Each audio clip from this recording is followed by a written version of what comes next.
Buenos días, bienvenidas, bienvenidos a otro podcast apasionante de Evento Plus. Estamos en V22 en Madrid con tres expertos en un tema doblemente molón, datos y deporte, dos cosas maravillosas de la vida.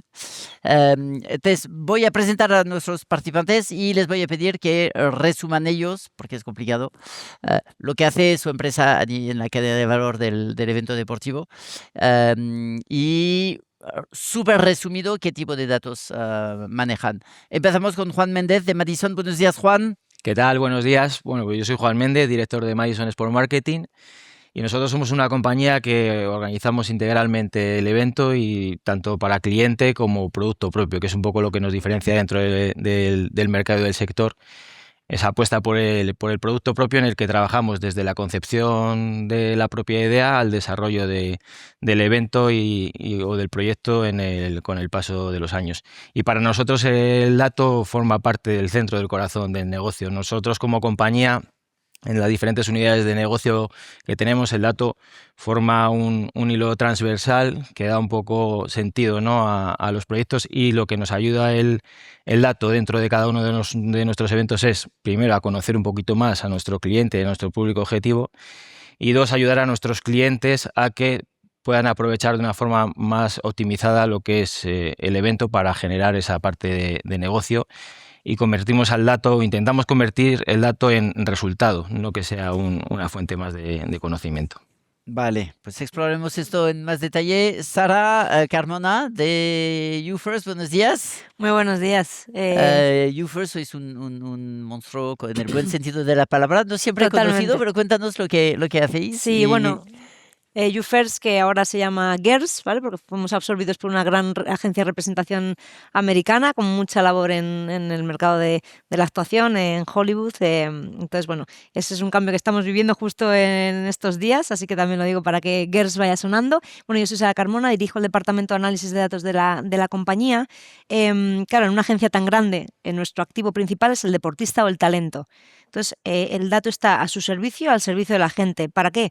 Para reducir riesgo en la toma de decisiones. Es decir, tener la máxima información objetiva en un mundo tan subjetivo como es el deporte, y a partir de ahí, teniendo una guía que es común para todos, tomar las mejores decisiones. Pero siempre con un foco que es que la gente entienda el dato que trabajamos, que para la gente y que para el jugador sea muy válido.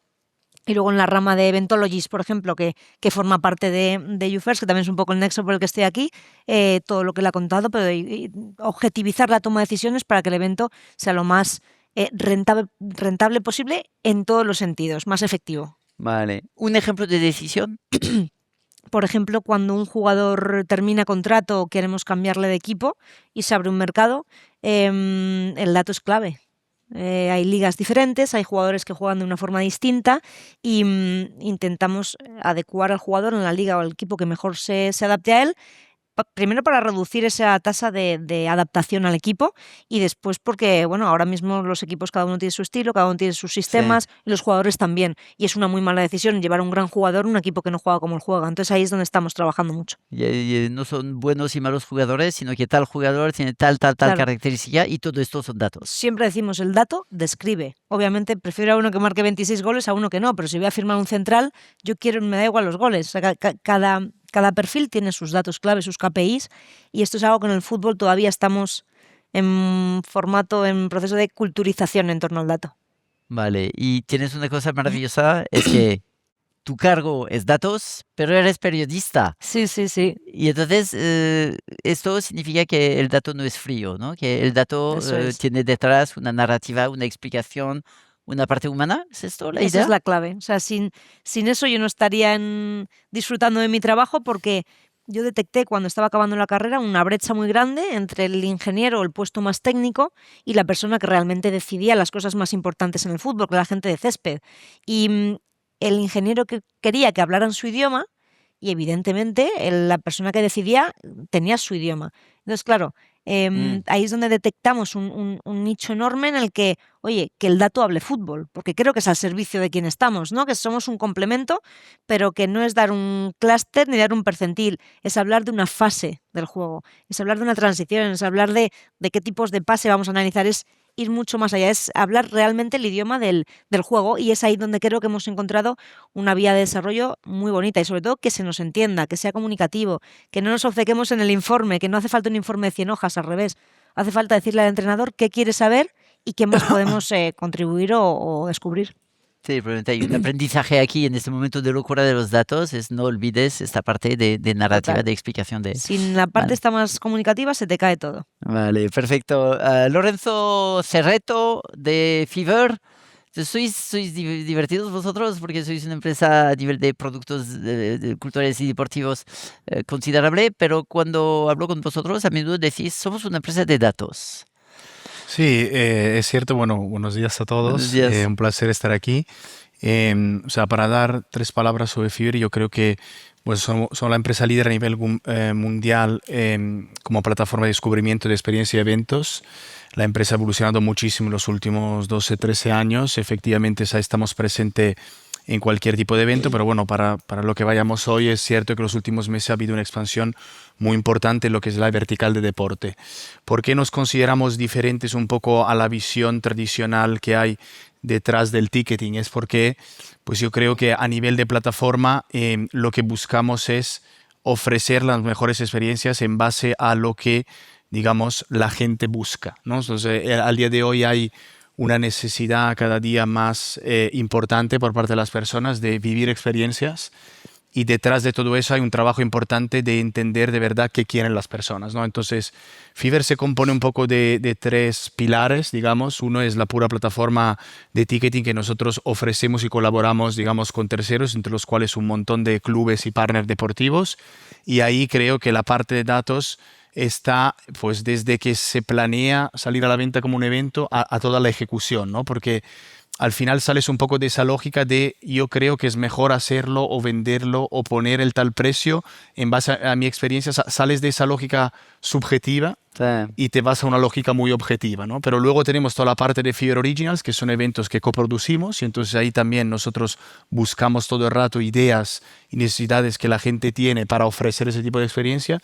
Y luego la última pata, que es la del Secret Media Network, como por ejemplo en Madrid hay Madrid Secreto, que también es, digamos, al día de hoy el media magazine más desarrollado en el mundo, o sea, muchísimo más grande, por ejemplo, que Time Out, que sigue siendo una referencia, y donde también el 80% del contenido que ponemos ahí no es un contenido transaccional, o sea, que busca comprar una entrada, sino que más bien es un contenido a nivel de experiencias para contar pues lo que hay, lo que hacemos, y a través de eso capturar datos que luego nos sirven a entender qué es lo que busca la gente, ¿no? Entonces, por eso decimos que todo lo que hacemos, digamos, se basa en datos, tanto para entender qué es lo que, como decía, la gente busca, tanto para, una vez que decidimos eso, ver cómo mejor lo vendemos para también, digamos, hacer que pues, nuestros clientes se lleven el mayor beneficio que puedan, ¿no? Porque al final también se trata de eso. Este entendimiento de los perfiles y de los gustos va del mundo cultural al mundo deportivo, es decir... Sí, absolutamente. O sea, al día de hoy nosotros vendemos cualquier tipo de evento y ofrecemos cualquier tipo de experiencia. Ahora yo pues llevo toda la vertical de deporte, entonces pues bueno, hoy estoy aquí sobre todo para hablar cómo aplicamos los datos en esta vertical, pero en realidad es cross a nivel compañía el hecho que pues los datos son los que, digamos, guían y direccionan nuestro día a día. Pero lo que observáis de ello, si entro, recibo un newsletter vuestro y voy a Madrid Secreto y hago clic en Rey León y una exposición de fotografía y no sé qué, estos aprendizajes van al mundo deporte, es decir, tenemos un perfil, la gente tiene un perfil en los que, un perfil según el cual lo que les gusta a nivel cultural sugiere un interés a nivel de evento deportivo, ¿o son dos cosas totalmente separadas, como intuiríamos? Bueno, no diría eso, me parece muy buena la pregunta y también te digo que va un poco con la evolución que el mundo del deporte está teniendo.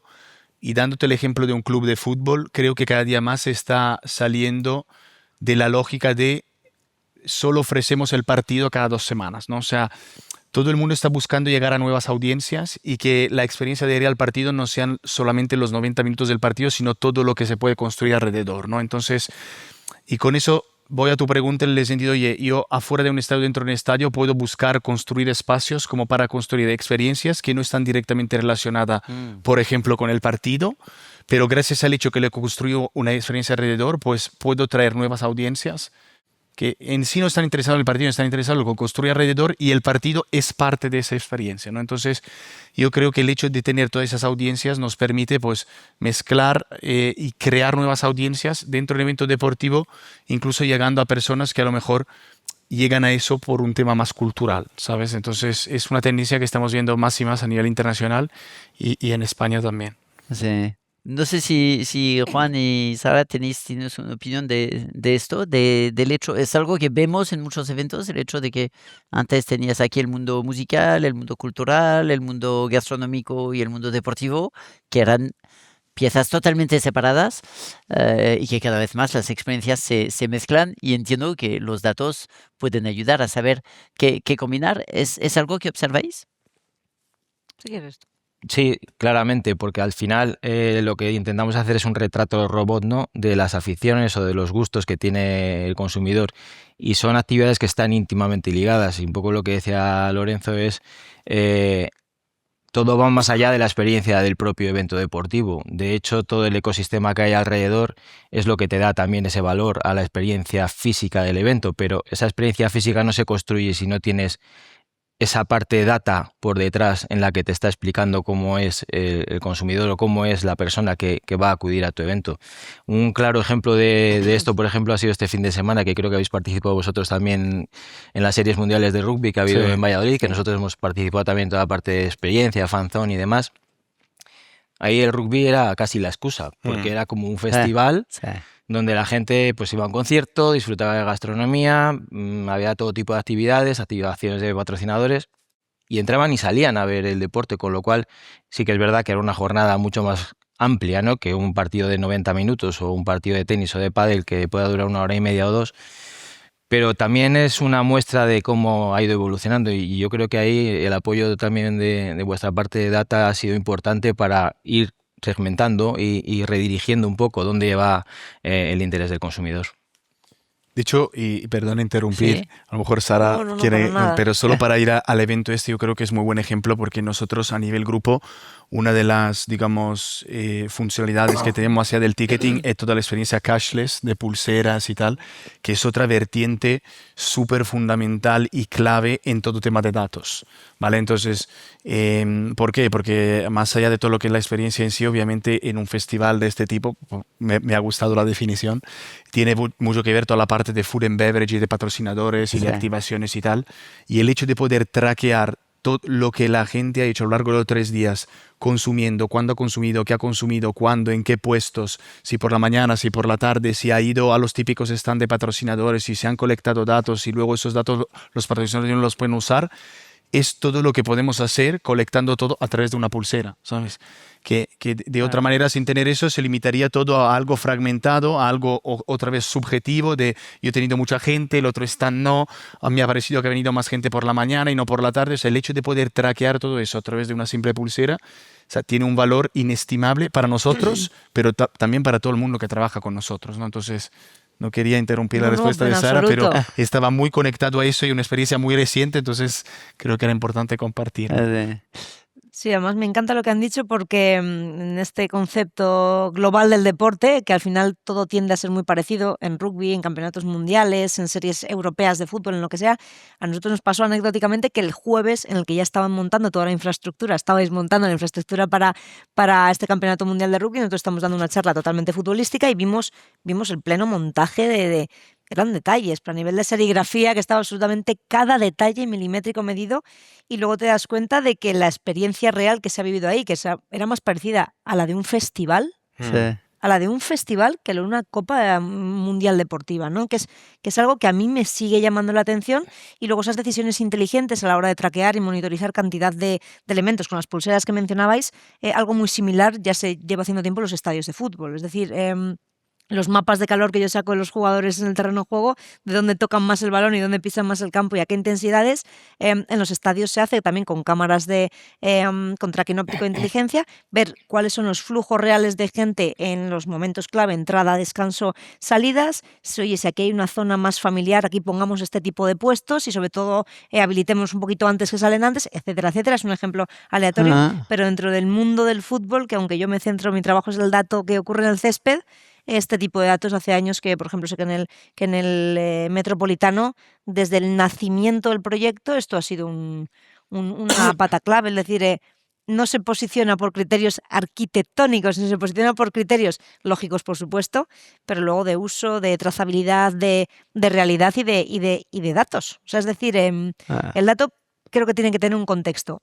No es lo mismo hacer esto en Valladolid, evidentemente a las puertas de junio, que incluso en marzo el evento hubiera sido absolutamente diferente, ¿no? Eso es una obviedad, porque hablo de temperatura, pero claro, cruza esto con otros cientos de miles de datos, como habrán tenido en cuenta. Nos daban un dato nosotros ahí, viendo cómo montaban, decían, oye, van a venir cerca de 100.000 personas y se espera que cada persona aquí dentro del recinto gaste cada día más de 100 euros o 100 euros en lo que hace calor, bebe algo.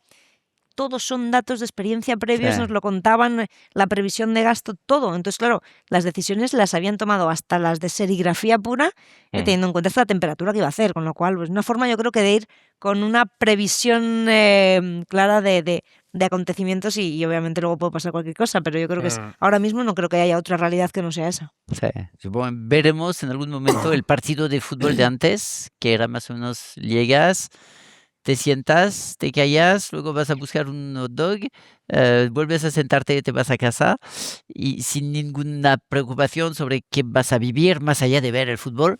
Supongo que habrá un momento en el cual monetizaremos todo esto, optimizaremos flujos, optimizaremos el consumo y variaremos experiencias. Estamos en pañales todavía, ¿no? Comparado con el potencial que tiene todo esto, ¿os parece?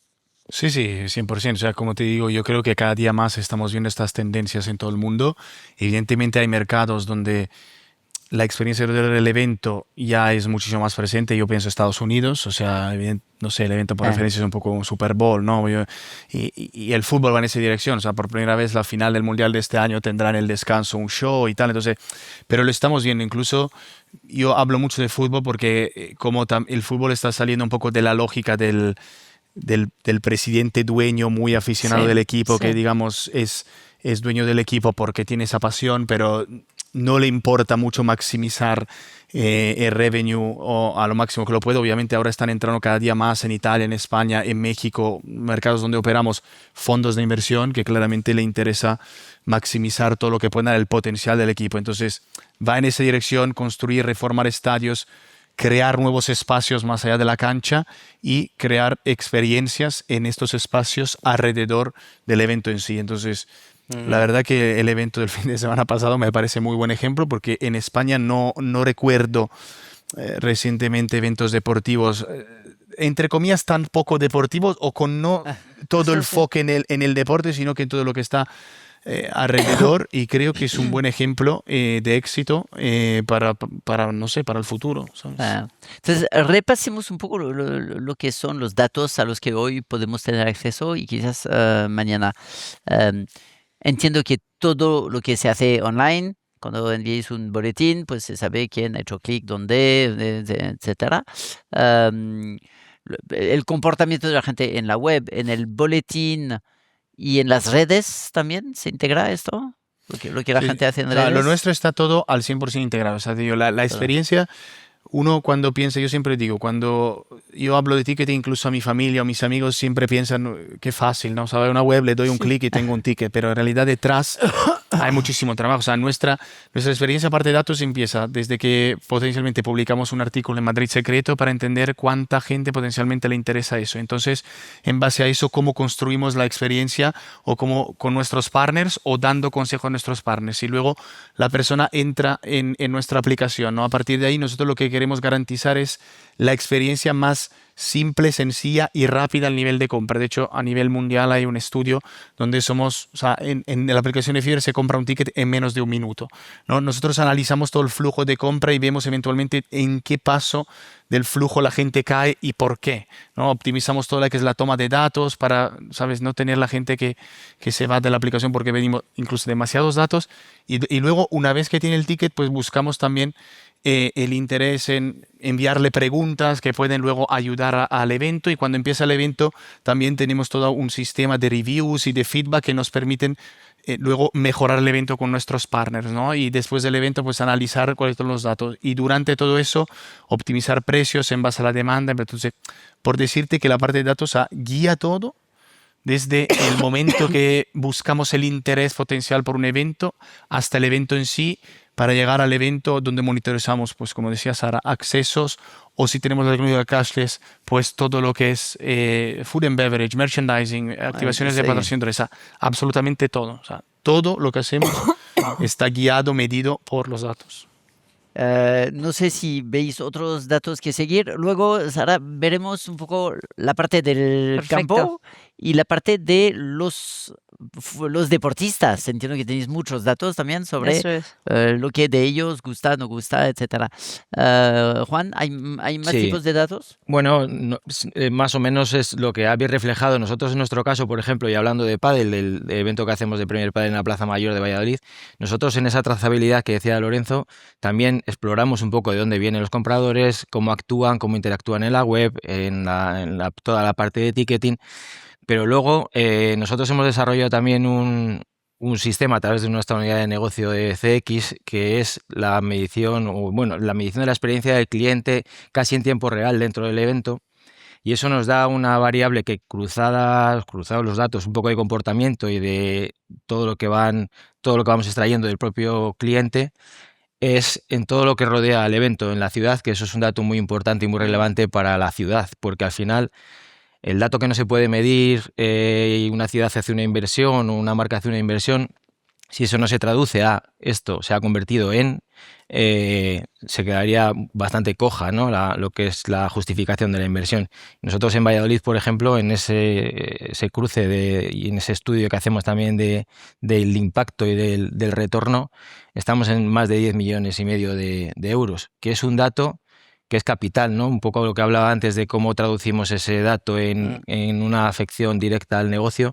Sin ese dato posiblemente no podríamos tener la inversión que tenemos por parte de una institución o de un ayuntamiento. ¿Y solo hacéis por sondeos? ¿X personas? ¿Cuánto has...? Un equipo que va trabajando durante el evento en toda la experiencia, diferentes variables, ¿no? La experiencia de las preferencias del evento, lo que más le gusta, lo que menos, que mejoraría, pues toda esta parte que nos da luego para ir complementando. Cada año lo que hacemos es ir incluyendo nuevas experiencias dentro del evento, pues música, algún concierto, experiencias en el Vilas Comercial, porque al final el evento está en el medio de una ciudad, en la Plaza Mayor, con lo cual no solo tienes al público que está en el evento, sino tienes al público de la ciudad, y sobre ese público también medimos, sobre ese público, esa opinión que tiene sobre el evento, si le parece bien, mal o regular, si le parece que aporta.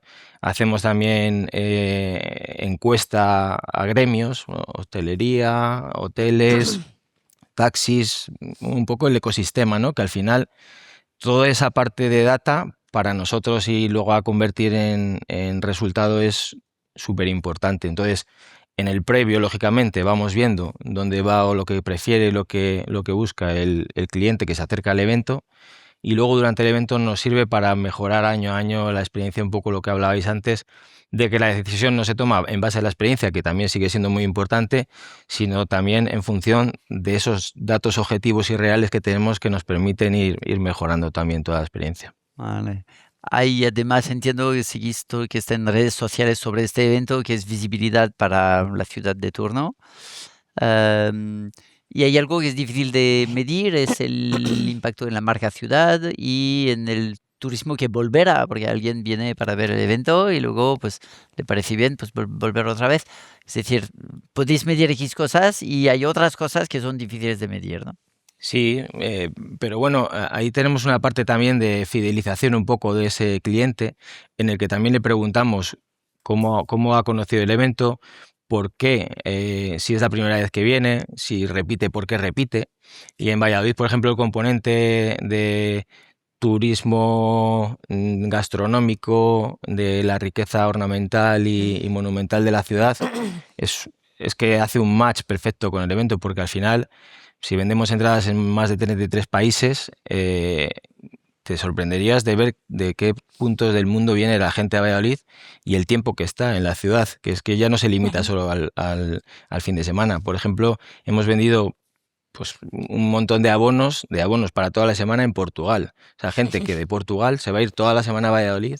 Estamos trabajando en experiencias complementarias que también nos vienen por el aporte de esa parte de datos que nos dicen que la gente quería algo más que no fuera solo ir al evento. Estamos construyendo training camps, actividades de no turismo, todo tipo de acciones. Al final el consumidor va buscando, cuando va a una ciudad como Valladolid, a ver, el mejor pádel del mundo, pero sí, también hay... Vale. Aquí solo quiero intervenir Sí. como vallisoletana, porque desde que era muy pequeña, yo creo que es primero una de las pistas más bonitas que hay en el circuito, porque es impresionante en un casco histórico como ese, ver la pista integrada, que parece, sí. iba a decir hecha a medida, ¿no? Pero el ayuntamiento ha hecho más para la pista que la pista para ese enclave histórico. Y después, yo la gran mayoría de visitas así concretas que recibo durante el año es que vienen al pádel, te vienen de toda Europa y no vienen solo a ver el partido, vienen, te llaman 2 meses antes para que reserves el restaurante, para... Sí. Entonces, claro, lo que luego a mí me piden mis amigos, ellos se adelantan y son los que lo hacen, pero cambia la ciudad, por una semana cambia la ciudad y se convierte en un estadio, ¿no? Y luego hacen eventos muy variados en muchas zonas. Solo era eso, es lo como Yo vais a estoy convencido de que la pelea de los destinos por acoger eventos deportivos, eventos culturales, que ha crecido mucho con los años, yo creo que seguirá creciendo porque los beneficios son enormes. ¿Tú qué tipo de datos? Yo entiendo que estás sobre todo a nivel de futbolista, de deportista. ¿Sigues lo que hacen en el deporte? ¿Sigues lo que hacen fuera del deporte? Un deportista tiene un valor por sus piernas, pero también por sus Por mucho más. redes y su marca personal. En fin, ¿qué tipo de datos manejas? Bueno, YouFirst es una empresa con muchas verticales bien establecidas, pero luego es muy líquido, ¿no? Entre todos nos nutrimos. Entonces, yo me centro en la parte deportiva. Por supuesto que hay un valor de mercado que todos conocemos, pero es sabido que ese valor de mercado, incluso que publican bases de datos oficiales y muy conocidas, también tiene mucho que ver de qué tipo de jugador estamos hablando, de cómo de mediático no es, de cómo se maneja con las redes sociales, de cómo se maneja con otros productos que pueden no ser deportivos. En resumen, está el jugador en el campo y luego está una marca personal que es incuestionable y que sí que tenemos certeza de que la algoritmia de los grandes publicadores de valor lo tienen absolutamente en cuenta. Luego, en paralelo ¿Lo tienes en nosotros... cuenta? Cuando un club ficha a alguien, no solo mira si juega bien, sino también su potencial mediático y la calidad de su imagen. A ver, el que ficha es el director deportivo y un director deportivo al final el foco prioritario es que el jugador sea la mejor pieza para esa plantilla. Pero yo imagino que aunque no haya un director deportivo mirando los insights de esa marca personal, sí que es cierto que hay una realidad, que cuando un jugador suena mucho, gana cierta autoridad. Es decir, es que se está hablando un montón de tal chaval joven de Brasil, ¿no? Entonces, puedes no tener esa objetividad en datos en competición porque todavía no ha explotado, porque todavía no ha acumulado minutos, pero a veces es ese ruido generado, en el buen sentido de la palabra, gracias a su marca personal, el que haga que sea una opción mucho más realista para un director deportivo. No, es decir, al final... Se dice que a nivel futbolístico el 90% de la información se pierde en un cajón desastre que se llama apego emocional y ahí entra todo, que hayas escuchado hablar de él, que hayas escuchado hablar bien, mal, que creas en su potencial, pero bueno, al final hay muchos medios que con ciertos jugadores ayudan a confeccionar una marca. Pero fuera de eso, que yo creo que al final todo se tiene en cuenta, el objetivo es fichar a un jugador que a nivel de modelo deportivo se adapte a la plantilla, pero no solo por juego, sino por años de contrato, por proyecto que quiere hacer ese equipo, si es un equipo que quiere planificar a base de cantera, oye, invirtamos en talento un poquito más joven que pueda tener ficha con el segundo equipo, es decir, yo creo, fíjate, que todo ese peso de los insights que acompañan, ¿no? Satélite que acompañan al jugador, empiezan a tener peso después de la decisión del fichaje. Oye, cómo una vez que un director deportivo va a fichar a este jugador, cómo el club se aprovecha de todo lo que trae en su mochila ese jugador. Yo creo que aquí puede tener mucho sentido, porque luego ya veis que cualquier anuncio de un jugador en un club en las redes sociales tiene más de spot publicitario que de contar este chaval en cuántas publicaciones de club se menciona hasta la posición. Tú ves un vídeo excepcional y a veces acaba el vídeo y si no lo conoces dices ¿de qué juega? Quiero decir que ya hemos mutado, ¿no? Todos luego lo importante es que o marque goles o evite que los marque el equipo rival, porque si no esa progresión de imagen de marca luego va a quedarse estancada igual, ¿no? Lo importante pasa en el campo, pero luego es mucho más lo que acompaña a un jugador. Yo creo que a nivel súper técnico no van a tener en cuenta su Instagram, ¿no? Pero luego, por mucho que no se decida por estos datos, sí que se van a tener en cuenta para otras muchas cosas. Y hay una frase de un director deportivo, de Víctor Horta, que dice: nunca jamás ficharé a un jugador solo por sus datos, pero nunca jamás ficharé a un jugador sin haber visto sus datos.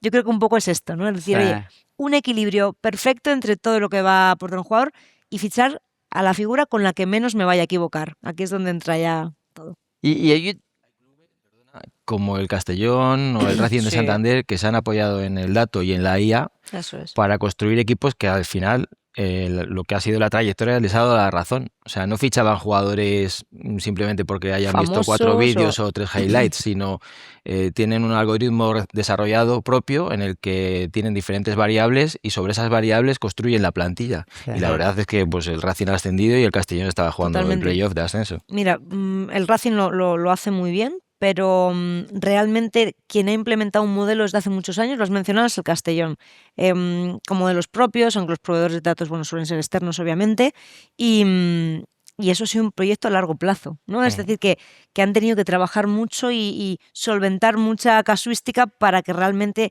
esa base de datos les dé la razón.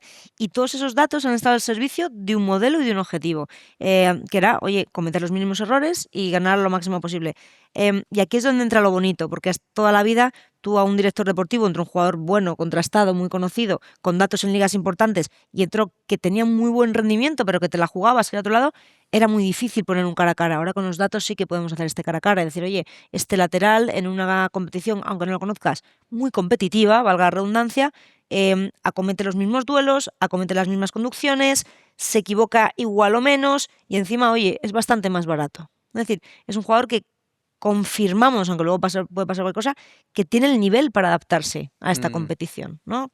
Por supuesto hay que salvar mucho las distancias. No puedes comparar la primera ref con un jugador de Champions, por supuesto. Pero el potencial, el dato ya es capaz de detectarlo. Ahora hay que saber enfocar el tiro ahí.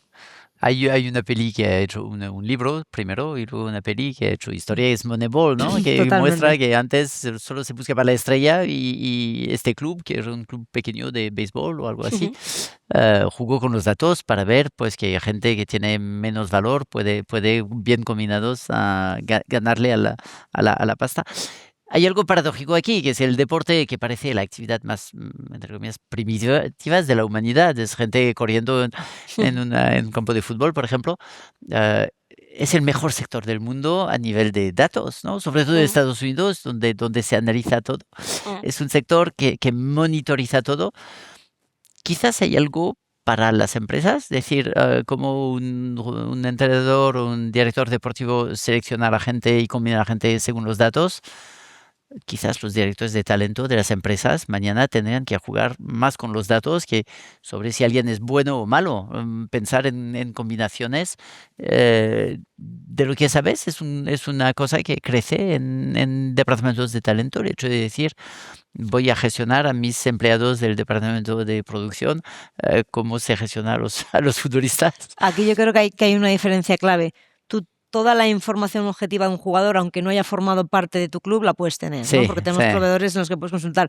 Yo imagino que cuando tú a nivel recursos humanos haces un proceso de captación de talento, ahí te enfrentas a lo que sabes, puedes ver, puedes conocer llamando, ¿no? A gente, ya has tenido este chico, esta chica aquí, ¿qué tal funciona? Pero no, digamos que a nivel más de talento empresa, sectores más concretos, es mucho más diferente, porque primero con los deportistas hablamos de entes públicos. De cosas públicas. En ese sentido, ahora, una vez ya estás dentro de la empresa, en un rodaje, en una dinámica, eso sí que se hace y es una realidad en mi día a día. Es decir, por qué un agente es mejor en este tipo de competiciones, otro en este tipo de categorías, otro en este tipo de circunstancias, otro agente que se desenvuelve mejor con jugadores que han tenido peores trayectorias, otros que al revés, otros que si tú quieres captar a un jugador en este filial, ¿por qué ir a este agente? ¿No? Yo creo que todo esto son análisis cualitativos basándose en información cuantitativa en la que el número está muy bien, pero tienes que hacer una buena pregunta, que esto es un poco el miedo con la IA. Bueno, hace muy poquito en una formación de IA a nivel nacional decían que dentro de poco se buscará en el talento humano aquello que la IA no va a ser capaz de hacer. Y yo creo que aquí es donde pondría el foco, decir, oye, al dato para analizar un equipo empresarial, pero a ver qué preguntas le hacemos. Y sobre todo una cosa que a veces perdemos mucho el foco con los datos. Los datos a veces nos dan información llamativa, sorprendente, que te cuadra, que no te da la razón. Yo creo que aquí lo que no tenemos que perder nunca es hablar del dato con el protagonista. Yo tengo cantidad de ejemplos de hablar con jugadores, datos que me llamaban la atención y no entendía y te los explican. Hay un jugador que perdía muchos balones, es que el entrenador le estaba pidiendo que el balón fuera de banda porque no tenían capacidad ahí, preferían perderlo. Entonces, que el dato, que es muy frío, a veces ataca mucho al jugador o al entrenador. Tú imagínate una persona que lleva un año haciendo lo mejor posible para su equipo, le llega un periodista en rueda de prensa, le dice los datos dicen que no sé qué, y esa persona que tiene en cuenta millones de variables también en su cabeza, miles, dice, pero vas a ver más este tío con un dato que yo que lo estoy viviendo desde dentro. Por eso creo que hay que intentar no buscar esa confrontación y que el dato dé lo que dé, lo principal es la persona, el empleado, y con ese testimonio es cuando el dato se empodera. Es decir, 100%. es cuando el dato gana valor de verdad, porque le metes el fútbol de verdad, el sentimiento real y luego lo que el dato dice en el campo. Ahora, el dato escribe. Y a excepción de la anécdota de los goles, fijaos, un equipo de fútbol puede ganar un partido sin anotar un gol, porque el equipo rival se lo ha marcado en propia. Sí. Este hecho te tira por tierra cualquier tipo de pretensión, de predicción o de anticipación que tú quieras tener en el fútbol. No, Por eso el dato escribe. Yo creo que eso es importantísimo para ir al ejemplo de la empresa. O sea, todos los datos hay que contextualizarlos y necesitan de una expertise detrás, honestamente humano, yo creo. O sea, nosotros podemos colectar millones de datos, pero si no tuviéramos nuestro equipo de growth, de análisis, de datos, de marketing y tal, que tiene una experiencia mundial como para contextualizar ese dato, pues cada decisión podría ser errónea, ¿no? Porque luego datos que tú colectas en España no tienen por qué ser los mismos de México, de Argentina, depende mucho del contexto del mercado, de los competidores. Y lo mismo aplica al personal, para ir a tu pregunta, ¿no? O sea, yo puedo pensar al departamento comercial, ya estamos en un punto donde no trabajamos con Excel o con libretas, ¿no? O sea, obviamente todo está registrado en un CRM, una actividad donde se puede poner ahí todos los contactos que tenemos y tal. Y es ahí donde vemos, oye, ¿por qué en un mercado estamos convirtiendo más o menos? ¿Por qué en uno tardamos un año en cerrar una oportunidad y en otro 2 meses? Pero no es porque a lo mejor yo en Francia he cerrado 10 oportunidades y en España 2, que es porque los comerciales de Francia son muy buenos y los de España muy malos, ¿no? O sea, a lo mejor me tengo que dar cuenta que mi producto en ese mercado no es competitivo, que los competidores son mucho más fuertes. O sea, por eso digo que es importante el dato, te ayuda a tomar decisiones, te ayuda a darte cuenta de muchos temas, pero si no los contextualizas, o sea, en lugar de tomar mejores decisiones, las tomas peor, ¿no? Entonces, yo creo que esas dos partes se tienen que complementar muy bien. Es interesante porque se dice dato mata relato y relativizáis esta idea diciendo el dato es algo importante, pero no sustituye una interpretación humana y a lo mejor hay datos que se pueden malinterpretar. No sé qué político inglés decía, hay 3 tipos de mentiras. Hay la mentira despiadada y las estadísticas. Diciendo esto, que si buscas la buena estadística, la manipulas sin mentir, pero la sacas un poco de contexto, Claro. pues el dato puede llevar a conclusiones Solo erróneas. elegir qué datos vas a comunicar o mostrar ya es una pequeña manipulación. Es decir, que yo en este jugador Claro. voy a hablar de este tipo de métricas. ¿Por qué de este tipo de métricas? Nosotros intentamos tener una pauta que objetiviza desde un piso superior, que es que hay unas métricas clave por posición. Es decir, de ahí intentamos, oye, vamos a hacer una primera radiografía con estas métricas para que sea como sea, nos muestre algo objetivizado en torno a esta posición concreta, para de primeras, no en un jugador defensivo ya porque ha marcado un gol ya es el mejor de su percentil, no. Intentar como tener unas pautas que respetamos siempre hasta la saciedad, porque si un día un club recibe un informe tuyo falseado o poco objetivo, te hace un flaco favor. Eso no es bueno para nadie, ¿no? Entonces, es cierto eso, pero ahí yo creo que ahí entra la ética de cada empresa, decir, oye, sí, pero ¿cómo lo enfocamos? Biometría, has hablado de pulseras, que no es exactamente una biometría, pero empieza a haber herramientas de observación, no solo los mapas de calor que comentabas, Sara, que entiendo que esto para gestionar flujos o ver cuántos accidentes hay es interesante, pero empiezan a salir soluciones tipo cámaras que ven quién está contento, descontento, etcétera. ¿Es una realidad en vuestros mundos? Nosotros estamos empezando a explorar esa parte, sobre todo para este evento que comentábamos antes, donde estamos en el medio de una ciudad donde hay mucho público y estamos explorando con algún proveedor un sistema precisamente con cámaras para monitorizar prácticamente en tiempo real y analizar cómo es el comportamiento. No solo el flujo que describe cada usuario dentro del evento, cuando entra, cuando sale, cuando va al bar, cuando entra en la zona VIP, cuando va a una tienda, sino también para entender un poco ese componente gestual, ¿no? Y un poco de pues cuando se lo están pasando mejor, cuando se lo están pasando peor, cuando una experiencia cala de una forma o de otra. Estamos en un intento de conocimiento incipiente, todavía no lo tenemos, estamos como si dijéramos un poco en pañales todavía. Este año no lo vamos a poder implementar, pero es una de las tareas que tenemos de cara a los próximos años, monitorizar esa parte, porque al final eso te va a terminar de dar la información que necesitas también del propio cliente. Sí. Se supone, no hemos hablado de patrocinadores. Esto es el tipo de información para patrocinadores, de ver no solo círculos, flujos de la gente, sino las cámaras pueden ver si es gente mayor, menor, hombres, mujeres, etcétera, contentos, descontentos. Los datos son una parte, no sé si intervenís en esto, pero los datos son una parte fundamental de lo que se puede ofrecer al patrocinador o de cómo podemos vender al patrocinador. 100%. De hecho, yo lo que mencionaba antes de la pulsera es algo que cada día más estamos haciendo. Lo hemos hecho con la Final Four de Euroliga hace unos días en Grecia, en Valladolid. O sea, todo este tema de todos los típicos stands que están en esos eventos, poder saber quién ha pasado por el stand y luego proporcionar esa información al patrocinador, pues ahí también ayuda mucho, porque muchas veces no te das ni siquiera cuenta a lo largo de un día, y con tanta gente que entra y sale y tal, pues si la gente ha venido, si no ha venido, cuánto se ha quedado, qué información ha pedido, si luego con esa gente, más allá de lo que hayas hablado durante el evento, pues puedes hablarles otra vez.